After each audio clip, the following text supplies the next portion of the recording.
السلام علیکم، اسپریڈ اسلام میں خوش آمدید۔ ماں باپ کے پاؤں دھو کے پیو، ماں باپ تمہاری جنت ہیں، ماں باپ تمہاری جہنم ہیں۔ ماں باپ کو ٹیڑھی نظر سے دیکھا تو جہنم، اچھی نظر سے دیکھا تو جنت۔ کیا کمال ہے، قربان جائیں۔ میرے نبی نے کہا جب بیٹا ماں باپ کو محبت سے دیکھتا ہے، ماں کو دیکھے یا باپ کو دیکھے، تو اس کے لیے ایک حج کا ثواب لکھا جاتا ہے۔ اور ماں باپ جب اولاد کو ان کی خدمت کی وجہ سے محبت سے دیکھتے ہیں تو بیٹے کو غلام آزاد کرنے کا ثواب لکھا جاتا ہے۔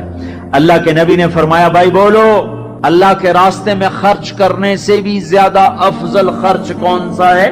اللہ کی راہ میں 1 روپیہ خرچ کرو 7 لاکھ کا ثواب ملتا ہے۔ تو آپ نے فرمایا اللہ کی راہ میں خرچ کرنے سے بھی زیادہ افضل کون سا خرچہ ہے؟ تو صحابہ نے کہا جی اللہ کو پتا، آپ کو پتا۔ تو آپ نے فرمایا بیٹے کا ماں باپ پہ خرچ کرنا اللہ کی راہ میں خرچ کرنے سے زیادہ افضل ہے۔ اب میرے تو مر گئے، تمہارے زندہ ہیں تو کچھ کر لو، مر گئے تو بس پھر ہاتھ ہی ملتے رہ جاؤ گے۔ پر وہ بھی اب کسی کو توفیق نہیں ہوتی کہ کوئی افسوس اور غم ہو کہ کتنی بڑی دولت سے میں محروم ہو گیا۔ آپ جنت میں تشریف لے گئے تو قرآن کی تلاوت سنی۔ آپ نے کہا یہ کون تلاوت کر رہا ہے؟ کہا جی نعمان بن حارثہ۔ نعمان بن حارثہ تو مدینے میں بیٹھا ہوا ہے اور اس کی تلاوت جنت میں کیسے جا رہی ہے؟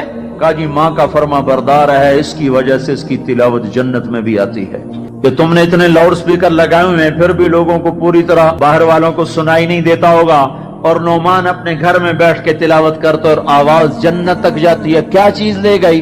نہ جہاد، نہ تبلیغ، نہ نماز، نہ صدقہ، نہ تہجد، نہ علم، نہ حدیث، نہ تفسیر، نہ کیا چیز لے گئی؟ ماں کی خدمت نے آواز کو جنت تک پہنچا دیا۔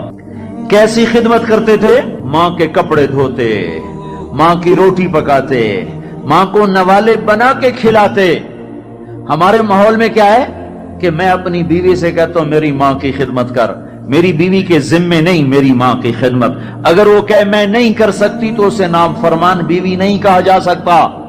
میری خدمت نہ کرے تو نافرمان ہے، میری ماں کی خدمت نہ کرے تو نافرمان نہیں ہے۔ اسے میری ماں نے نہیں جنا، مجھے میری ماں نے جنا ہے، میرے ذمے اپنی ماں کی خدمت ہے۔ تو نعمان بن حارثہ کپڑے دھوتے، روٹی پکاتے، سالن پکاتے، نوالے بنا کے کھلاتے، تیل لگاتے، کنگھی کرتے، جوئیں نکالتے، اور ماں کوئی حکم سناتی اور سمجھ میں نہ آتا تو دوبارہ نہیں پوچھتے تھے اماں کیا کہا، باہر نکل کے خادمہ کو بلاتے، کہتے میری ماں نے کیا کہا تھا تو بتا، مجھے سمجھ میں نہیں آیا۔ ادب کی وجہ سے ماں سے دوبارہ پوچھتے نہیں تھے۔ اور میرے بھائیو، ماں باپ کی قدر کرو۔ موسیٰ علیہ السلام نے پوچھا یا اللہ میرا جنت کا ساتھی کون ہے؟ اللہ تعالیٰ نے کہا فلاں قصائی۔ موسیٰ اور قصائی میں کیا جوڑ ہے؟ موسیٰ علیہ السلام گئے تو قصائی ایسے بیٹھا ہوا گوشت بیچ رہا ٹوٹے کر کر کے۔ شام ہوئی، اس نے تھیلا کندھے پہ لٹکایا، گوشت کا ٹکڑا ڈالا، گھر کو چلا۔ موسیٰ علیہ السلام بولے میں بھی آ جاؤں تیرے ساتھ؟ اسے نہیں پتا یہ موسیٰ ہیں۔ کہا آ جاؤ بھائی۔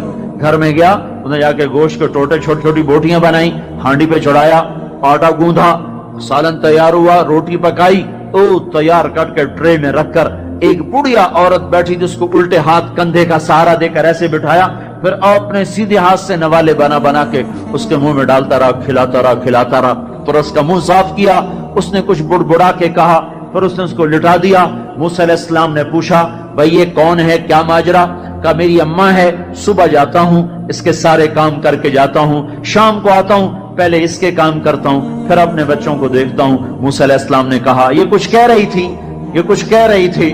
وہ کہنے لگا کیا بتاؤں کیا کہہ رہی تھی؟ پاگل ماں ہے، پاگل ماں ہے، جب بھی خدمت کرتا ہوں مجھے کہتی اللہ تجھے موسیٰ کا ساتھی بنائے جنت میں۔ میں کہاں اور موسیٰ کہاں، میں کہاں اور موسیٰ کہاں؟